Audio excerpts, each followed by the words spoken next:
Hare Krishna. Thank you very much. Nice to be here today on a Wednesday evening to be with all of you wonderful devotees. We're nicely gathering virtually in a Sangha to hear about Lord Krishna and his devotees. So today we are going to touch base on our founder Acharya, A.C. Bhaktivedanta Swami Srila Prabhupada's some pastimes, especially we will touch base on this September 17th, right, which we just passed last week on a Friday. How September 17th is an important date.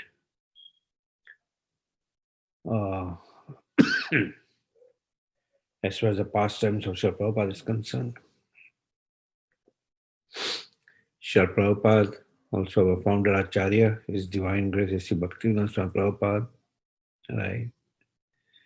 We see in his journey that let me just share some of the things.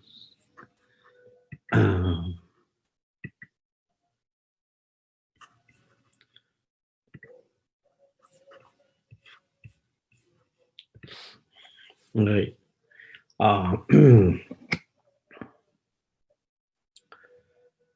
Way back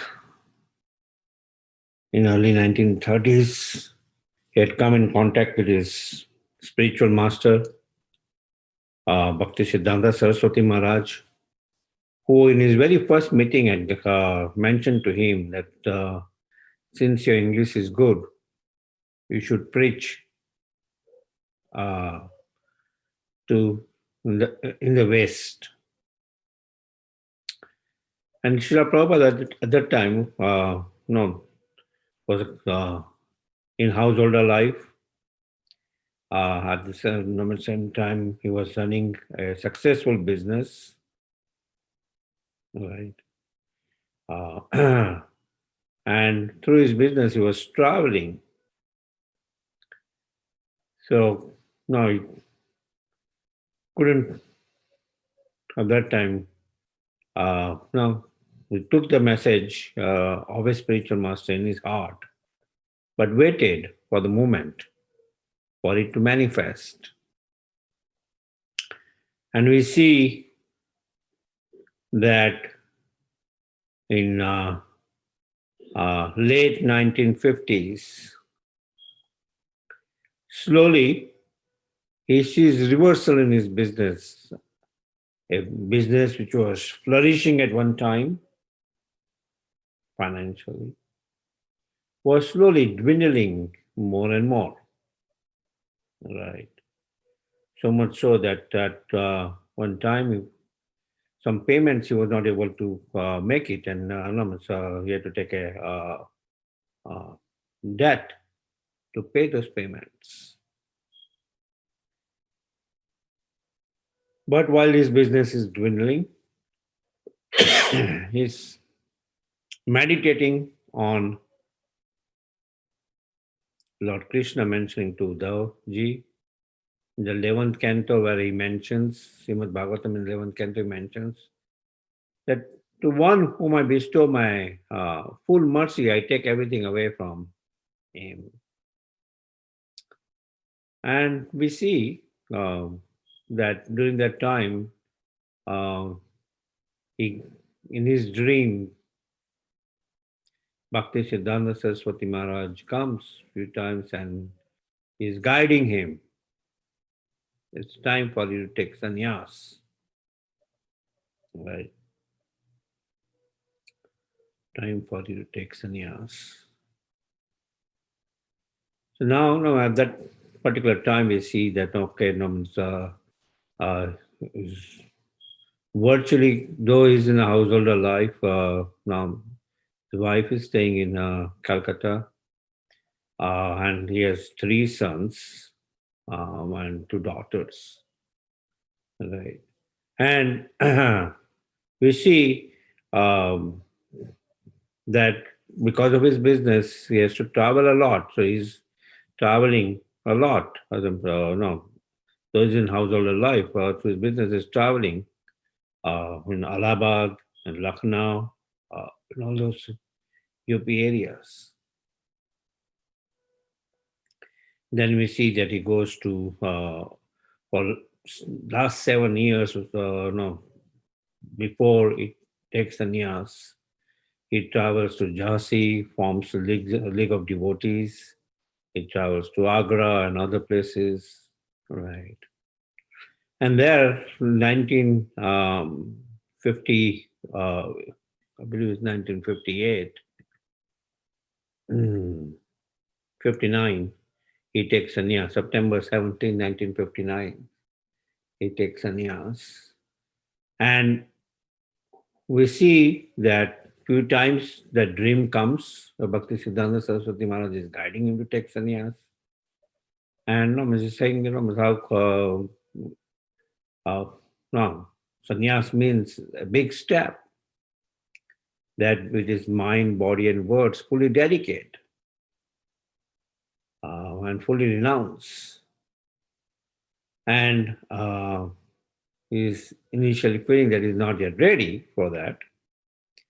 And finally, a dream very strongly comes where business is almost dwindling more and more, hardly anything coming, where that dream again comes uh, for him to take sannyas. And here is what he's writing. I was sitting alone in Vrindavan writing. My godbrother insisted to me, Bhakti Vedanta Prabhu, you must do it. Without accepting the renounced order of life, nobody can become a preacher. So he insisted, not he insisted, practically my spiritual master insisted. Practically my spiritual master insisted. Now, Srila Bhakti Siddhanta Saraswati Maharaj had left almost uh,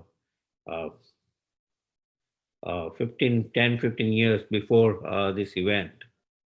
But as Srila Prabhupada later on also mentions that when it comes to the West, that he is always there, he is always carrying his spiritual master within his heart. And one way to carry spiritual master within his heart is he's always carrying his instructions within his heart. So his spiritual master is always with him. And there he is insisting. Practically, my spiritual master insisted. He wanted me to become a preacher. So he forced me to this God brother. He forced me to this God brother, guiding him to his God brother. You accept. So unwillingly, I accepted. So Srila Prabhupada takes sannyas on September 17th, 1958. And he also recalls he's taking sannyas that initially he wanted to take sannyas from Bhakti Vilas Tirtha Maharaj, and he had approached him of the Chaitanya Math. And Bhakti Vilas Tirtha Maharaj had guided him that, oh, just come here and take shelter, we will take care of you. And over a period of time, you serve the mission and will grant you sannyas. Right. And then Prabhupada had made some manuscripts and he wanted to print that. He said, oh, no necessity right now to print, but over a period of time, we'll see how it goes. It will be reviewed by the board and we'll see whether it is pertinent, and based on that, it will be printed.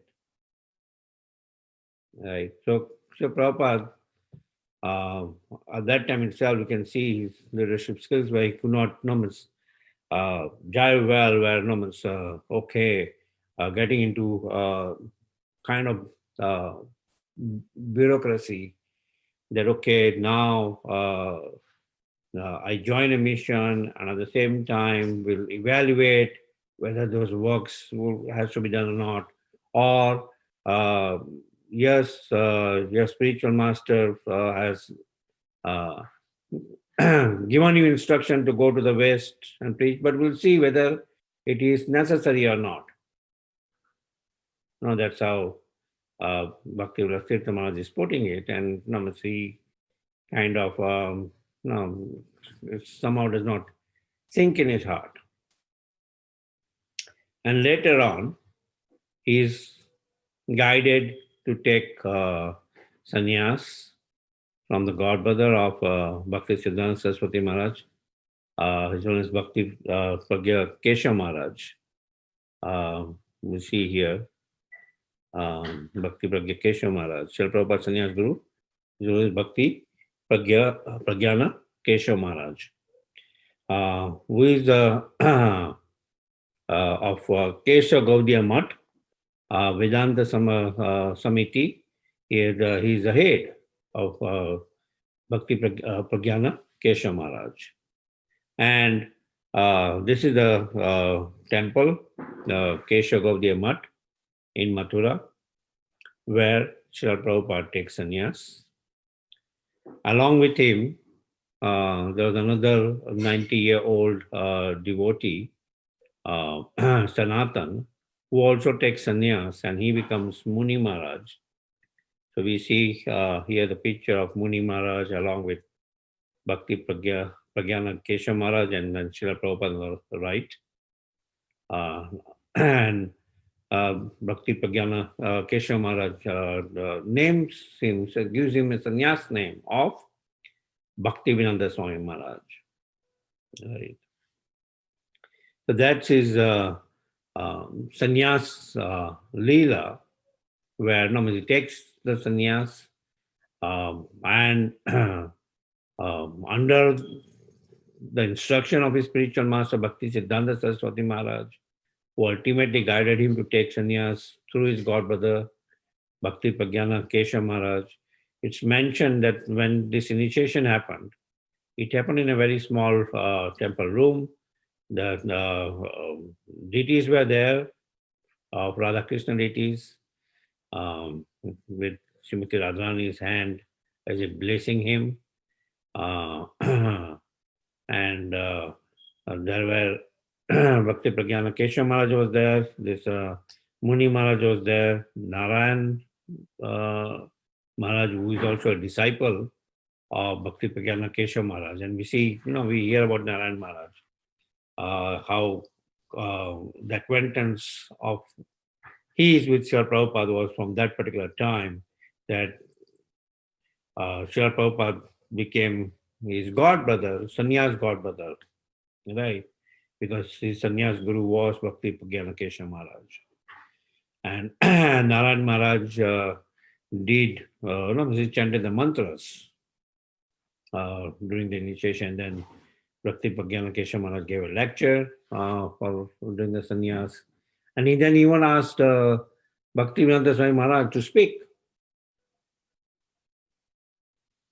Right, and he spoke during the sannyas ceremony. He spoke on Bhagavad, Krishna conscious philosophy in English.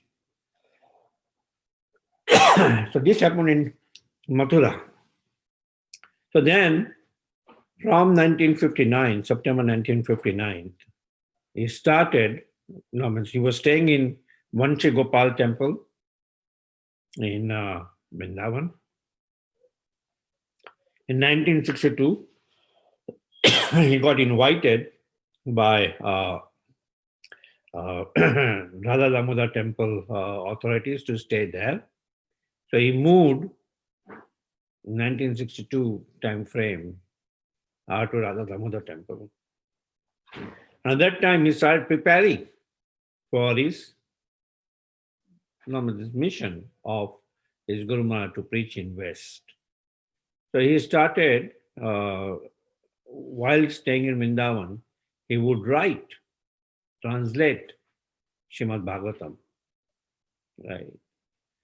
And he came up with the first volume, but now he was a single man person where he would translate it, then he has to go to publish it. So then he will go to Delhi. It's mentioned that he, Delhi, uh, staying in Chipewada, small temple near Jama Masjid in Delhi. He stayed there and we will meet different, he will try to meet different donors to kind of sponsor his publishing. Right. During that time frame, he also, so he came up with the first volume, was well received. Even the vice president of India at that time, Zakir Hussain, gave a nice review of his work on Srimad Bhagavatam. And then he started promoting the book distribution of that, right? And while promoting the book distribution of it, he then distributed certain copies to then get funds for the second volume, right? And that's how then the second volume of Srimad Bhagavatam also was published. During that time, he also met the Prime Minister of India, Lal Bahadur Shastri, who also showed favorable interest in his literary work. And now slowly he was becoming an accomplished writer of Krishna conscious philosophy. And then for the third volume of Srimad Bhagavatam, he could not get the necessary funds. So he visits Bombay. And he goes to Scindia Ship Company where he meets Sumati Murarji. And he's requesting her to come up, to sponsor his third publication of his third volume of Srimad Bhagavatam. Right. And that's how his third volume of Srimad Bhagavatam is published. Right. And then he's distributing that, he's getting orders of distribution. Srimati Murarji also helps him in distribution. And later on, then we find that now he has 3 volumes of Srimad Bhagavatam. He's staying at Radha Damodar temple. Those who have seen his place, this is a nice small 2 rooms, right? A kitchen and a room. A small room, very small room with a veranda. But from his kitchen, he could oversee from the window Rupa Goswami's Samadhi and Bhajan Kutir. And he will pray to Rupa Goswami, to Jiva Goswami there for their mercy. Right, for the mercy, he will pray. It's mentioned at times they will hear, the residents there will hear sounds of wailing at night time. And they will get up and they'll see Bhaktivinoda Swami Maharaj near Rupa Goswami Samadhi crying and asking for the mercy from the parampara to fulfill the orders of his spiritual master. Right. And then we see comes at a time where then he goes back to Bombay. Now, initially He's in Delhi. No, in Mathura itself, there's a businessman, Mr. Agarwal, uh, through whom, jokingly, he kind of mentions if he can talk to his son, Gopal Agarwal, uh, to sponsor him, to send him an invitation for coming uh, to US. Because Srila Prabhupada envisions that many preachers, few preachers of Bhakti Siddhanta Saraswati Maharaj's disciples had gone to UK, but Srila Prabhupada is thinking about going to New York, right, coming to New York to preach the message of Bhakti Siddhanta Saraswati Maharaj in and Krishna Chaitanya, message of Gauranga Mahaprabhu in English to the Western world. So he gets an invitation from the US consulate uh, uh, through Gopal Agarwal. And then next thing comes is, okay, now he's gotten the invitation. How does he make his journey? He does not have any funds, not necessarily sufficient funds. He has his 3 volume of Srimad Bhagavatam, right, of the first canto, which he had gotten printed, and some sales were happening, but not enough to get a ticket to come to US. So he goes to Bombay. Again, tries to meet Sumati Murarji, and we see that it's difficult for him to get an appointment with Sumati Murarji of the Scindia ship company. And Mr. Choksi said, no, her appointment is full.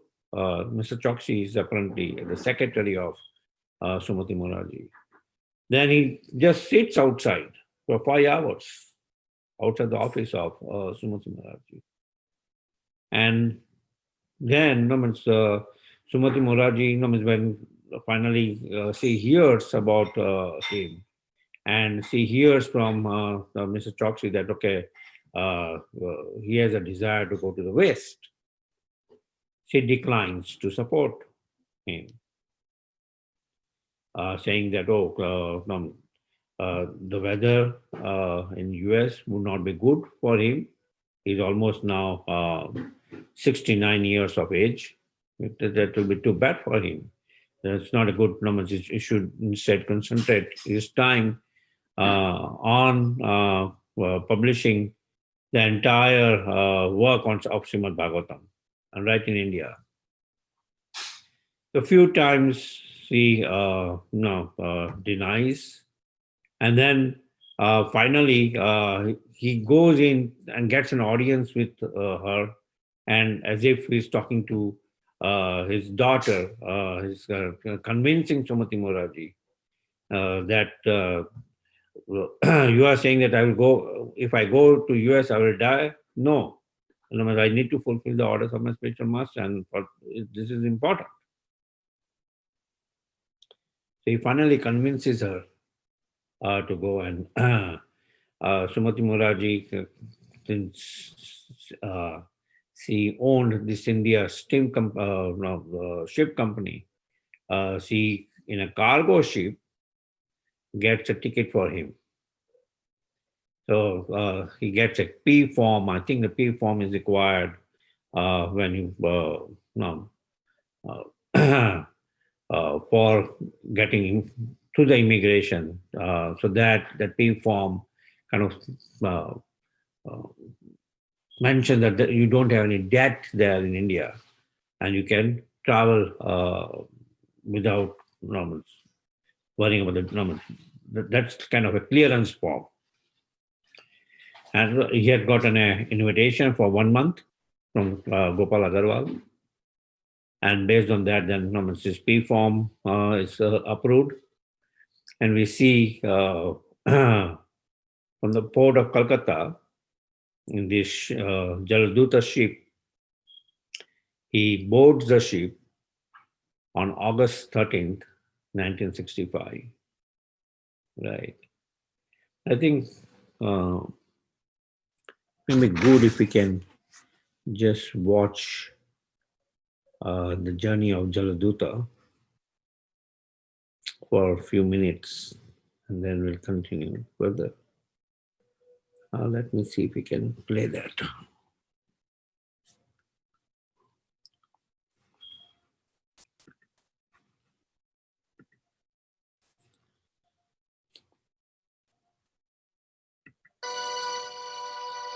Can you hear me? Yes, Prabhuji. Thank you.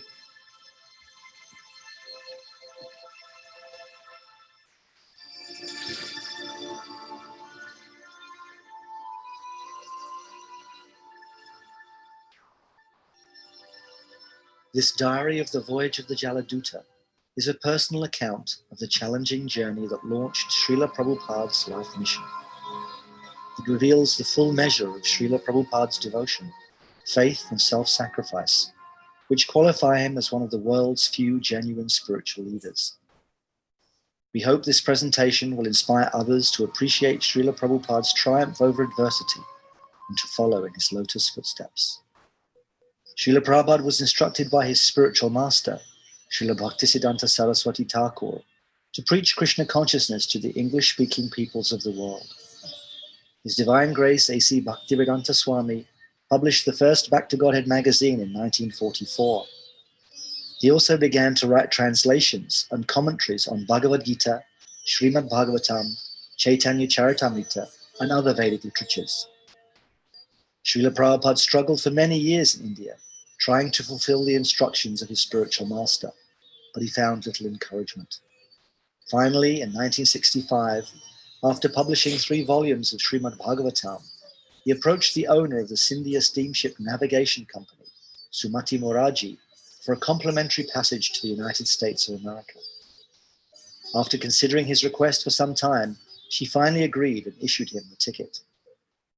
In the port of Calcutta, on August the 13th, 1965, carrying only few possessions, A.C. Bhaktivedanta Swami climbed up the steep gangway onto the cargo ship named the Jaladuta, the name which aptly means the messenger of the water. The ensuing journey presented considerable hardship, as we will glimpse from some of the entries Srila Prabhupada made in his diary. The Jaladuta, under the command of Captain Arun Pandya, left at 9 a.m. on Friday, August the 13th. In his diary, Srila Prabhupada wrote, "The cabin is quite comfortable. Thanks to Lord Sri Krishna for enlightening Sumati Moraji for all these arrangements. I am quite comfortable." August the 14th, he wrote, "The ship started majestically at about 11 o'clock in the morning, but on reaching the Bay of Bengal, there is tilting of the ship and a little rolling also. The roughness increased gradually on the upper Bay of Bengal, and I felt seasickness, dizziness, vomiting, and no appetite." 16th August. The siren sounded on account of hazy vision to warn other ships coming from the opposite direction. At about 12 noon, it is raining heavily, and the ship stops moving occasionally, sounding the siren. There is a constant sound of thunderbolts. This is the first time I am experiencing heavy rains in the midst of the deep ocean. From 12 noon, we are passing through cyclonic weather. The ship is tilting too much. There was vomiting tendency and dizziness, and I felt uncomfortable with seasickness the whole day and night. At 3 p.m., the ship turned towards the Sri Lankan coast. On the 19th, when the ship arrived at Colombo, Sri Lanka, Prabhupada was able to get some relief in his seasickness. The captain took him ashore and he travelled around Colombo by car. Then the ship went on towards Cochin on the west coast of India. Janmashtami, the appearance of Lord Krishna, fell on the 20th of August that year. Prabhupada took the opportunity to speak to the crew about the philosophy of Lord Krishna, and he distributed prasadam he had cooked himself. August 21st was his 70th birthday, observed without ceremony at sea. The same day, the ship arrived at Cochin, and Srila Prabhupada's trunks of Srimad Bhagavatam volumes, which had been shipped from Bombay, were loaded on board. By the 23rd, the ship had put out to the Red Sea, where Srila Prabhupada encountered great difficulty. He wrote in his diary, "Rain, seasickness, dizziness, headache, no appetite, vomiting. The symptoms persisted, but it was more than seasickness. The pains in his chest made him think he would die at any moment. In 2 days, he suffered 2 heart attacks.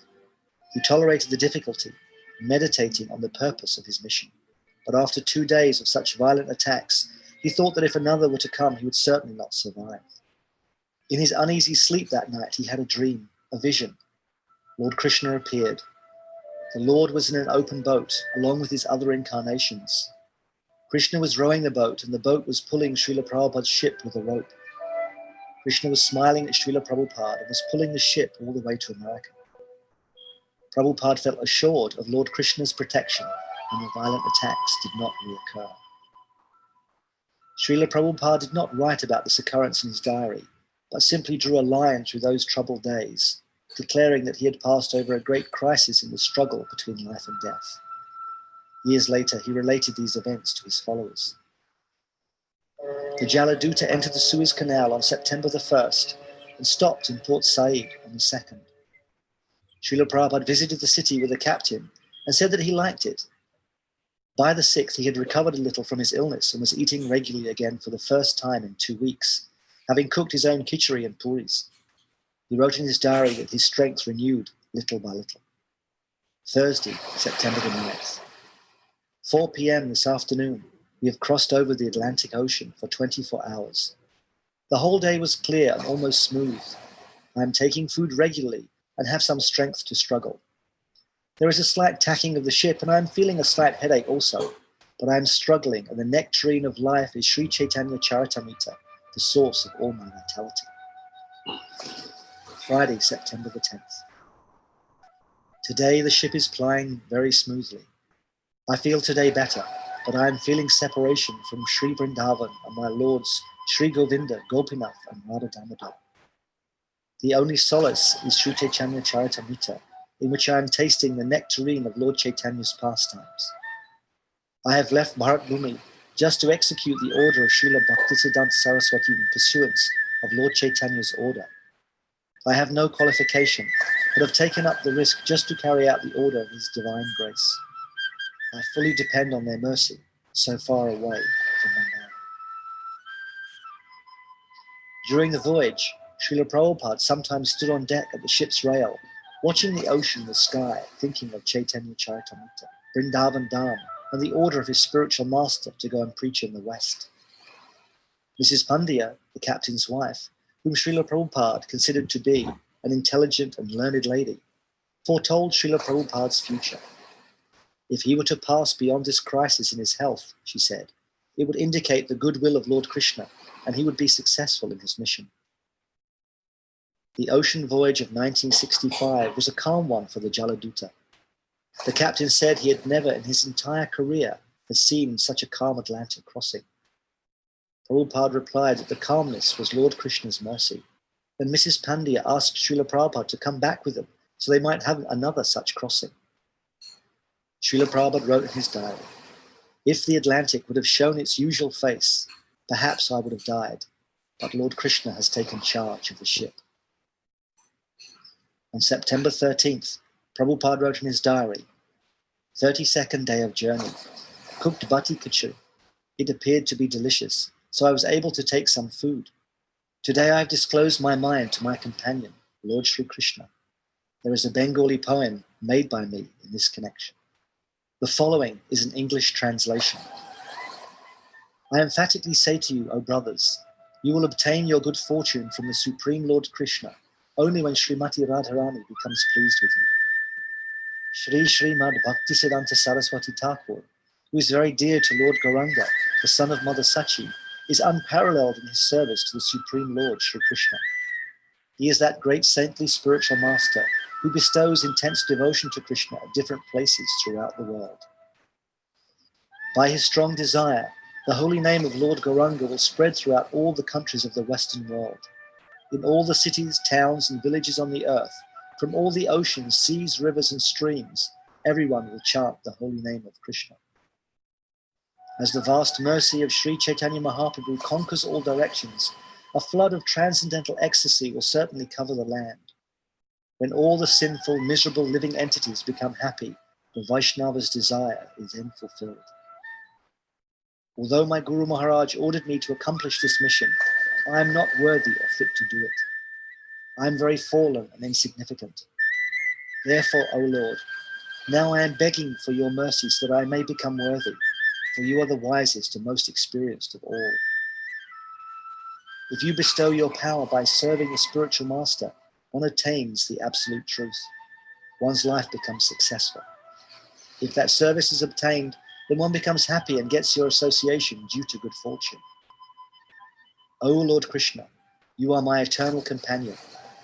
Forgetting you, I have suffered the kicks of Maya birth after birth. If today the chance to meet you occurs again, then I surely will be able to rejoin you. O dear friend, in your company, I will experience great joy once again. In the early morning, I will wander about the cowherd pastures and fields, running and frolicking in many forests of Braj. I will roll on the ground in spiritual ecstasy. Oh, when will that day be mine? Today, that remembrance of you came to me in a very nice way. Because I have a great longing, I call to you. I am your eternal servant, and therefore I desire your association so much. O Lord Krishna, except for you, there is no other means of success.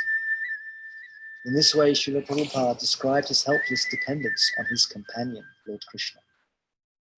After a 35-day journey from Calcutta, the Jaladuta reached Boston's Commonwealth Pier at 5:30 a.m. on September the 17th, 1965. The ship was to stop briefly in Boston before proceeding to New York City. Prabhupada had to pass through US Immigration and Customs in Boston. His visa allowed him a 3-month stay, and an official stamped it to indicate his expected date of departure. Captain Pandya invited Prabhupada to take a walk into Boston, where the captain intended to do some shopping.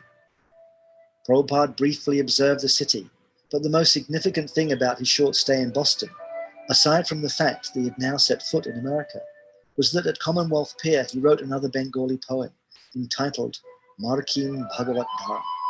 The English translation is as follows. My dear Lord Krishna, you are so kind upon this useless soul, but I do not know why you have brought me here. Now you can do whatever you like with me. But I guess you have some business here. Otherwise, why would you bring me to this terrible place? Most of the population here is covered by the material modes of ignorance and passion. Absorbed in material life, they think themselves very happy and satisfied, and therefore they have no taste for the transcendental message of Vasudeva. I do not know how they will be able to understand it, but I know your causeless mercy can make everything possible because you are the most expert mystic. How will they understand the mellows of devotional service? O Lord, I am simply praying for your mercy so that I will be able to convince them about your message. All living entities have become under the control of the illusory energy by your will, and therefore, if you like, by your will, they can also be released from the clutches of illusion. I wish that you may deliver them. Therefore, if you so desire their deliverance, then only will they be able to understand your message. The words of Srimad Bhagavatam are your incarnation, and if a sober person repeatedly receives it with submissive oral reception, then he will be able to understand your message. He will become liberated from the influence of the modes of ignorance and passion, and thus all inauspicious things accumulated in the core of the heart will disappear. How will I make them understand this message of Krishna consciousness? I am very unfortunate, unqualified, and the most fallen. Therefore I am seeking your benediction, so that I can convince them, for I am powerless to do so on my own. Somehow or other, O Lord, you have brought me here to speak about you. Now, my Lord, it is up to you to make me a success or failure as you like. O spiritual master of all the worlds, I can simply repeat your message, so if you like, you can make my power of speaking suitable for their understanding. Only by your causeless mercy will my words become pure. I am sure that when this transcendental message penetrates their hearts, they will certainly feel engladdened and thus become liberated from all unhappy conditions of life. O Lord, I am just like a puppet in your hands. So if you have brought me here to dance, then make me dance, make me dance. O Lord, make me dance as you like. I have no devotion, nor do I have any knowledge, but I have strong faith in the holy name of Krishna. I have been designated as Bhaktivedanta, and now, if you like, you can fulfill the real purport of Bhaktivedanta. Signed, the most unfortunate, insignificant beggar, A.C. Bhaktivedanta Swami, on board the ship Jaladuta, Commonwealth Pier, Boston, Massachusetts, USA, dated 18th September 1965. Srila Prabhupada finally reached New York Harbor on Sunday, the 19th September. This was the beginning of the worldwide movement of Krishna consciousness.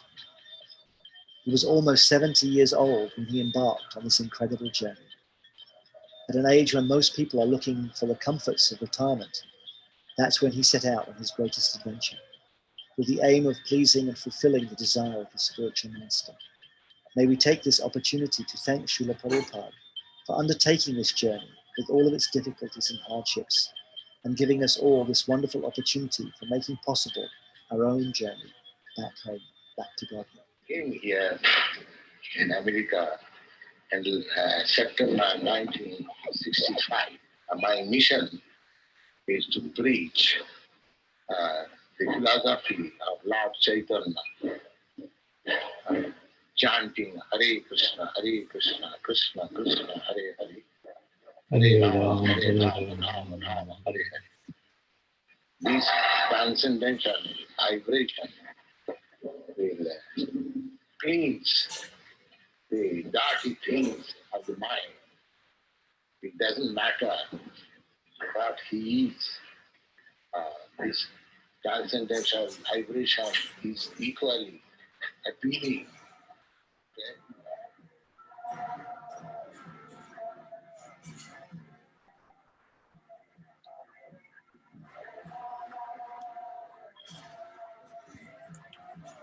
Really commit.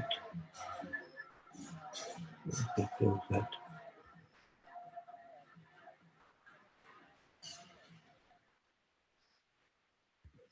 Srila Prabhupada ki jai.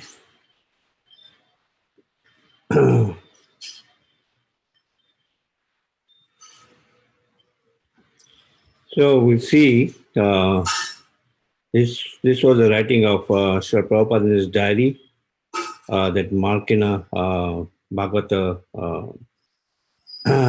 Dharma poetry, which where the English translation was done. The entire prayer is there. Hold on for one moment. Let me see if I can close the YouTube.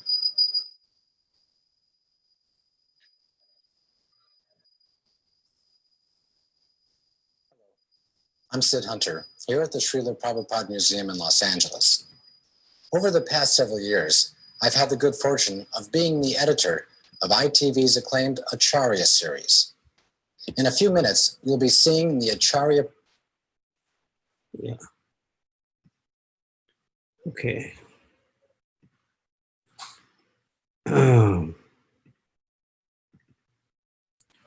So there's a book called Jaladuta Diary, which all these snippets of from Srila Prabhupada's personal diary, so nicely described, day by day event from the start of his journey to the end when he comes to New York. We also see this wonderful picture that while coming to New York, it passes through this bridge, which we all very well know, Verizon Bridge, right? Before it came to New York. So, yep. Srila Prabhupada ki jai. Are there any discussions? It's already 9:20. Jai. Thank you very much, Prabhuji, for this wonderful class. If I have your permission, Prabhuji, I can just share a few quick announcements. Just take 2 minutes. Yes, please. Okay, thank you very much.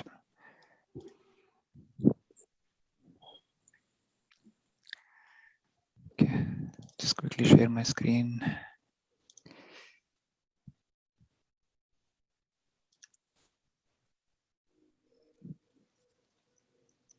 Okay, so as you can all see my screen,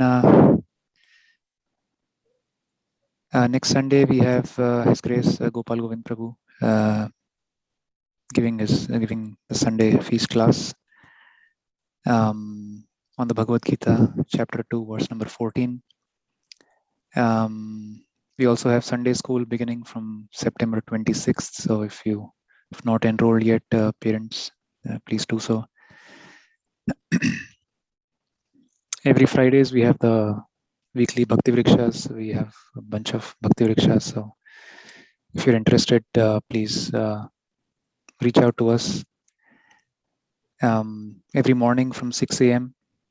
we have our Japa calls led by Jaladuta Mataji. And Monday to Friday from 12 to 12:15 p.m. 15 minutes Bhagavad Gita reading. And you can find all of our previous Sunday feast programs on our YouTube channel.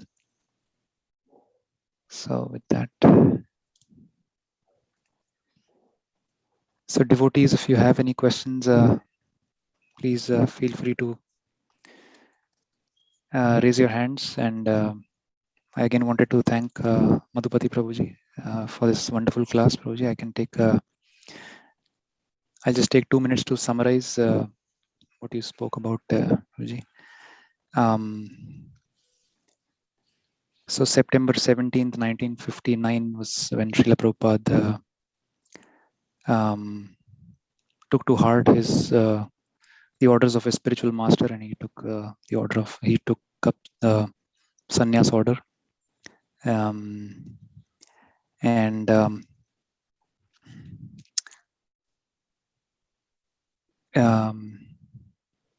he nicely described how he saw reversals in his business, which was once flourishing, and also he saw Bhaktisiddhanta Saraswati Thakur in his dreams, asking him to go to the West to preach. And then you spoke about Srila Prabhupada, how he was living in the Radha Damodar temple. He always used to cry for the mercy of the Lord, so he could fulfill the order of his spiritual master. So you nicely described that we need the mercy of the Lord always. Even on the Jaladuta, he was feeling separation from Sri Vrindavan Dham, and he again wrote in his diary that he had no qualification and he depended on the mercy of the Lord. And even when he landed in the US, he was still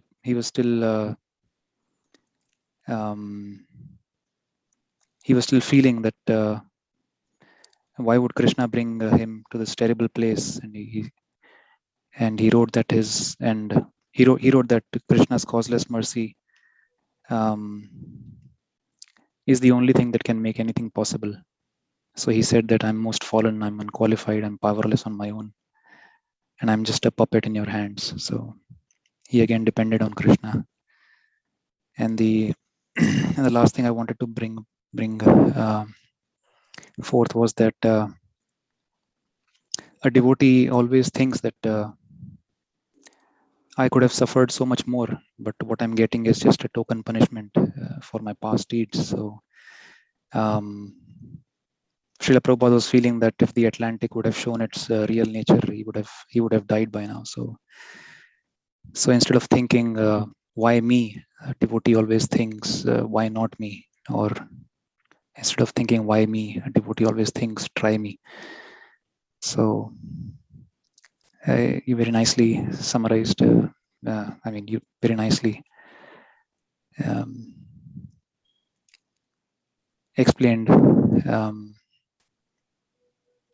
Prabhupada taking up the sannyas order and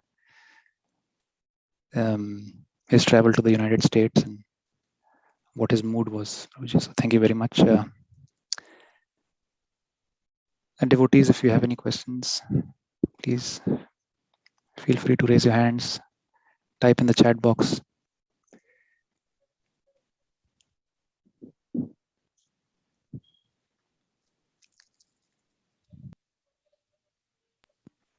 Okay, Ramchandra Prabhu. Yeah, please go ahead, Prabhuji.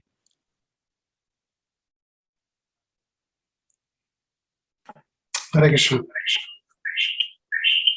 second.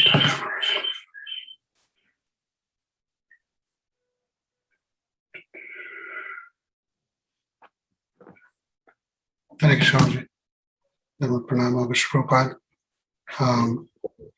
So when Prabhupada gave the order of chanting 16 rounds, he mentioned that before that, the 64 rounds was the standard. Correct? And then he lowered it to minimum 16 rounds. And he made those adjustments because according to time, place, and circumstance. And I had heard that he also said that if you just stick to these minimum basic chant 16 round, follow 4 regulative principles, I'll take you from the back entrance to the spiritual world. And sometimes one may wonder, like, how is it just possible? Just that's it? But the words of Acharya, because Prabhupada said it, now Krishna has to keep his word. So how can one believe that, it's that simple? People do yagyas and tapasyas and just that much Prabhupada said, and can he really take? How can we convince people that yes, it is possible? Yeah. Kalido Senidin Rajana Se Kamhavana. In Kali Yuga, there are many faults, but one Mahagun is there. That just by this simple method of chanting the holy name, we see Srila Prabhupada, as soon as he's landing in New York, he's talking about chanting the holy name, that I have come here just to preach the message of Gauranga Mahaprabhu, especially on this chanting of the holy name, Hare Krishna. Hare Krishna, Krishna Krishna, Hare Hare, Hare Ram, Ram Ram, Hare Hare. So, yes, the standard of his spiritual master, Bhakti Siddhanta Saraswati Maharaj, was that he wanted all his disciples to be Lakpati. And the definition of Lakpati, as per Bhakti Siddhanta Saraswati Maharaj, was they should be chanting 1 lakh names of the holy name every day. So 1 lakh names is 64 rounds. One Mahamantra contains 16 names, right? And then we have 108 beads. 108 beads comprises 1 round, and then 16 rounds is close to 25,000 names. So 64 rounds is 1 lakh names. So that was the standard. But Srila Prabhupada, seeing the degraded condition in the Western world, right, he felt that it's virtually impossible for them to follow that. So based on time, place, and circumstances, he dropped it to 16 rounds, minimum 16 rounds. But not that, one should be just satisfied with minimum 16 rounds. So he would kind of mention that, okay, on Ekadashi you should chant more, and if possible, can chant more. But at the same time, he gave this Pancha Rataki Vidhi, where it's not, yes, you chant 16 rounds, you follow 4 negative principles, you read. So he instituted Srimad Bhagavatam class in the morning and Bhagavad Gita class in the evening every day. Then for his Grihastha followers, he instituted, they should worship the deities. So he brought in deity worship. So in that way, he gave the entire process, right? And that process, he said, okay, if you're not able to follow the entire process, but you just chant 16 rounds, as you very nicely said, and for the 4 negative principles. On the back door, I will take you back to Godhead. Right. The whole idea is then 16 rounds of quality rounds. for us to come to 16 rounds of quality rounds. Even now we are struggling. I don't know about all of you, but I am. At times, of 16 rounds of quality rounds, we have to sincerely endeavor for that. Right. And if we'll do that, then these 4 don'ts will be able to be away from that. Otherwise, at each and every moment, we'll be attracted to these material desires and will be continuously struggling with these 6 terrorists, Kam, Krodh, Lobh, Mat, Matsarya, right? We'll be continuously struggling. So that pure chanting of the 16 rounds will help us now overpower these anarthas. Right? So that's where it comes that, okay, you start chanting 16 rounds and yes, ultimately, I'll take you. He's giving the assurance. Become a sincere devotee. Again and again he's repeating, become a sincere devotee, become a sincere devotee. Not just a show bottle, okay, now I'm initiated, I'm chanting 16 rounds. No, but become a sincere devotee. Which is Srila Prabhupada's mood. Now his name is Bhakti Vedanta Dharo. You have given me the name Bhakti Vedanta. Now it's the opportunity it's up to you to fulfill the mission of that name. Bhakti Vedanta. He is fully taking shelter of the Supreme Lord at each and every moment, and his spiritual master. Now when he is praying to Rupa Goswami, Jiva Goswami, right near the Samadhi and Bhajan Kutir of Rupa Goswami, there is a tree. Underneath the tree, the Goswamis will meet.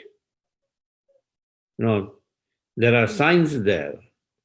And those, somebody who is very acquainted to that particular place would explain you. Dinbandhu Prabhu at one time had explained that, at this particular place, every day at night, the 6 Goswamis will meet.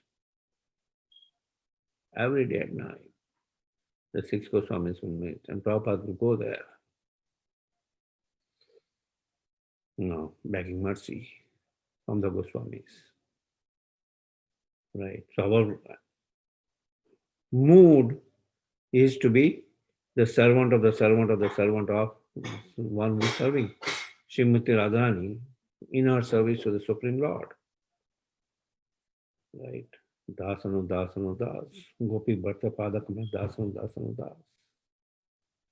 Right. Is that good, Ramchandra? Thank you. Thank you very much. Also, the follow-up of that is that people, many times people come to Krishna consciousness movement and they want to read about Bhagavad Gita, know more about Krishna. But I feel that it is so important to continue in ISKCON, to continue in Krishna consciousness. It is more important to even know about Srila Prabhupada and his life and teachings. Can you stress a little bit on that? Yeah, but Lord Krishna himself mentions this particular point that Aradhanam Param, where one who worships me is not directly my devotee, but one who worships my devotee is my devotee. He is the topmost. Vishnu Aradhita Param. Right. One who worships my devotee is the topmost, not one who worships him directly.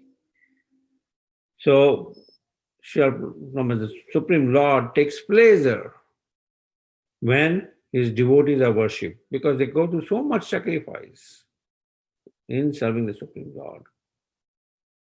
Right. So glorifying Srila Prabhupada, like this pastime of his sannyas lila, at the same time it's mentioned, and one who reads or hears about this pastime of his sannyas lila, it gets purified from the anarthas which are affecting them. Right. So similarly, we should strive for reading. To me, my first book which I read in ISKCON was Prabhupada Lilamrita.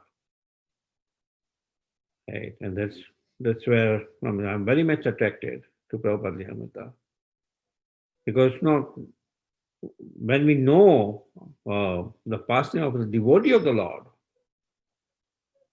right, how glorious Srila Prabhupada's contribution is, right, then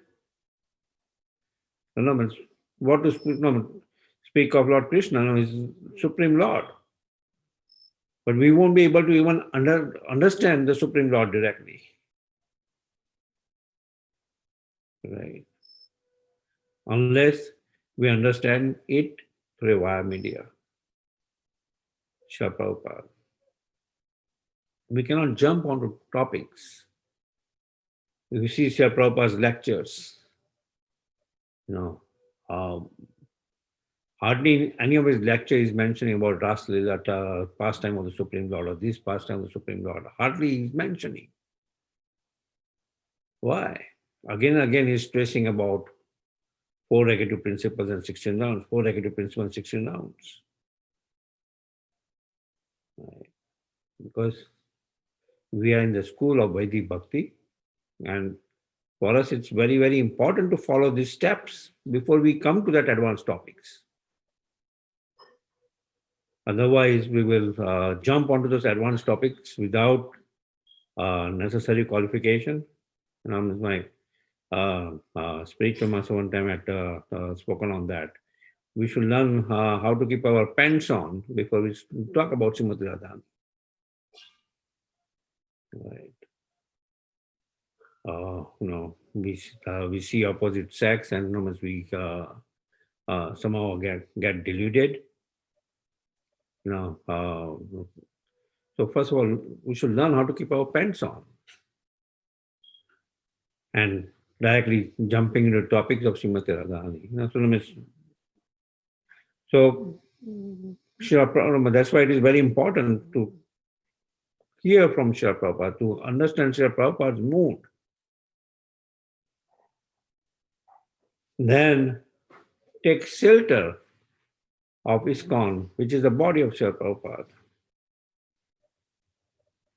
Right.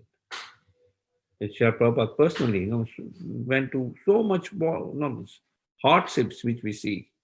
2 heart attacks, the age of 69. When people start thinking of retirement, right? When we think, oh, let's retire, let's move to Vrindavan. And Srila Prabhupada, right from Vrindavan, where he is so nicely situated in Radha Damodar temple, he is coming to US to preach, not to earn money, like what most of us took that option to come here to earn money. And Srila Prabhupada personally is coming here, that I have not come here to give. I have not come here to take anything. I have come here to give. At times he will say that, I can see people, I can see temple, only time is separating me from them. Right? This was all his realization from Jaladuta. Only time is separating me from them. Right. Is that all right? Thank you. Thank you.